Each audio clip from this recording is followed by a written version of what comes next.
उधर बड़ी खबर आई दक्षिणी गाजा में इजराइल के बड़े हमले से जुड़ी। फिलिस्तीन के मीडिया ने दावा किया कि दक्षिणी गाजा के खान यूनिस शहर को निशाना बनाकर इजराइल ने बहुत बड़ा हमला कर दिया, जिसमें फिलिस्तीन के 10 नागरिकों की मौत का दावा किया गया, जबकि कई लोग जख्मी हो गए। खबर के मुताबिक एक इमारत को निशाना बनाकर इजराइल की वायुसेना ने हवाई हमला किया। इसके अलावा इजराइल की सेना ने खान यूनिस शहर समेत दक्षिणी गाजा के कई शहरों में पर्चे गिराए हैं। इन पर्चों में लोगों को तुरंत दक्षिणी गाजा भी खाली करने के लिए निर्देश दे दिए गए हैं। खान यूनिस वही इलाका है जिसे दक्षिणी इजराइल में हमास के लड़ाकों का दक्षिणी गाजा में हमास के लड़ाकों का सबसे बड़ा गढ़ कहा जाता है। यहीं पर हमास का टॉप लीडर यहिया सिनवार पैदा हुआ था और इजराइल का दावा है कि उसी ने हमास कमांडर मोहम्मद दईफ के साथ मिलकर 7 अक्टूबर के हमले की साजिश रची थी। उस हमले के बाद से ही इजराइल की सेना यहिया सिनवार के खून की प्यासी है और खबरों के मुताबिक उत्तरी गाजा में हमास के चीफ इस्माइल हानिया के ठिकाने पर हमले के बाद अब इजरायली सेना के रडार पर दक्षिणी गाजा में मौजूद यहिया सिनवार का गढ़ है, क्योंकि इजराइल की सेना का दावा है कि खान यूनिस इलाके में हमास के खूंखार लड़ाकों के साथ खुद यहिया सिनवार छिपकर बैठा है और वो वहीं से अपने लड़ाकों को इजरायली सैनिकों का निशाना बनाने के निर्देश देता है। पिछले हफ्ते इजराइल के रक्षा मंत्री ने भी इस बात की पुष्टि की थी कि इजराइल की घेरेबंदी की वजह से यहिया सिनवार गाजा छोड़कर भाग नहीं सका, जबकि खबरें सामने आ रही थीं कि उत्तरी गाजा पर इजराइल के ताबड़तोड़ हमलों के दौरान यहिया सिनवार कुछ बड़े हमास कमांडरों के साथ समंदर के रास्ते या सुरंगों के जरिए भाग निकला है। यानी इजराइल की सेना के कदम उत्तरी गाजा में कब्जे के बाद अब दक्षिणी गाजा में पड़ चुके हैं और उनका पहला मकसद हमास के टॉप लीडर यहिया सिनवार को तलाशना और उसे मौत के घाट उतारने का है। और इसका ट्रेलर भी इजराइल की सेना ने दिखाना शुरू कर दिया। फिलिस्तीन की न्यूज एजेंसी वाफा के मुताबिक दक्षिणी गाजा के खान यूनिस शहर में इजराइल की वायुसेना ने बहुत बड़ी स्ट्राइक कर दी। खबर के मुताबिक इस हमले में 10 फिलिस्तीनी नागरिकों की मौत हो गई, जबकि कई लोग जख्मी बताए जा रहे हैं। यानी उत्तरी गाजा से हमास के लड़ाकों के सफाए का दावा करने के बाद इजराइल की सेना ने बिना वक्त गंवाए दक्षिणी गाजा पर धावा बोल दिया। न्यूज एजेंसी वाफा के मुताबिक इजराइल की सेना ने एक इमारत को निशाना बनाकर जोरदार हवाई हमले किए और एक ही झटके में उसे तबाह कर दिया। वाफा के मुताबिक खान यूनिस शहर में जिस जगह इमारत पर हमला हुआ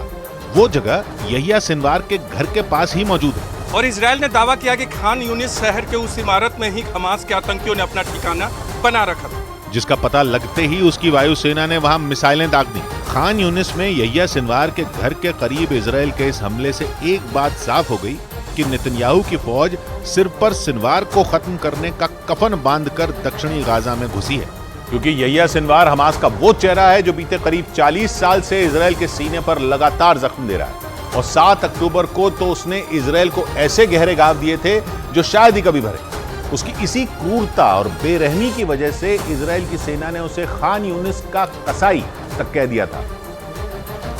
क्योंकि दक्षिणी गाजा के खान यूनिस शहर में पैदा हुए यहिया सिनवार की क्रूरता के किस्सों से न सिर्फ इजराइल के लोग दहशत में रहते हैं बल्कि फिलिस्तीनी भी उससे खौफ खाते हैं। इजराइल के मीडिया के मुताबिक फिलिस्तीन से गद्दारी उसे किसी भी कीमत पर बर्दाश्त नहीं। मीडिया रिपोर्ट के मुताबिक इजराइल का समर्थन करने वाले कई फिलिस्तीनियों को उसने गाड़ियों के पीछे बांधकर घसीट कर मरवा दिया था। यहिया सिनवार पर फिलिस्तीन के चरमपंथी संगठन फतह के कुछ नेताओं को भी मोटरसाइकिल के पीछे बांधकर घसीट कर मरवा देने का आरोप लगा था। हालांकि उन्होंने इजराइल के साथ समझौता करने और शांति बहाली की बात कह दी थी और इसी वजह से उसे खान यूनिस का कसाई कहा जाने लगा। इजराइल की सेना के मुताबिक यहिया सिनवार महिलाओं और बच्चों को अपनी ढाल बनाकर बंकरों और सुरंगों में छिपा है। लेकिन इजराइल की सेना यह भी दावा कर रही है कि दक्षिणी गाजा में हमास के खिलाफ जारी ऑपरेशन के दौरान सबसे पहले यहिया सिनवार को ही खत्म किया जाएगा, चाहे वो गाजा के पाताल लोक में ही क्यों न छिपा हो,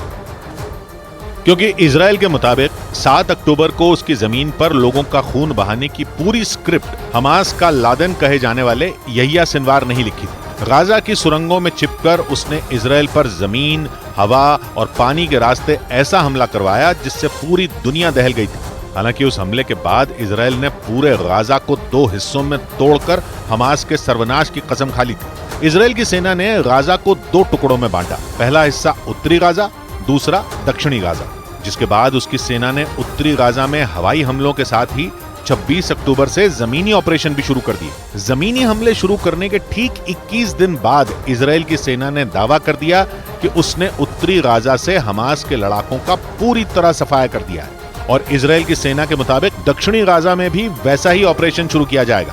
यानी इजराइल की मंशा साफ है कि उसकी सेना तब तक हथियार नहीं रखेगी जब तक हमास का पूरी तरह से खात्मा ना हो जाए। हालांकि उत्तरी गाजा के बाद अब दक्षिणी गाजा की तरफ बढ़ते इजरायली सेना के कदम से माना जा रहा है कि नेतन्याहू हमास को पूरी तरह खत्म करके ही दम लेंगे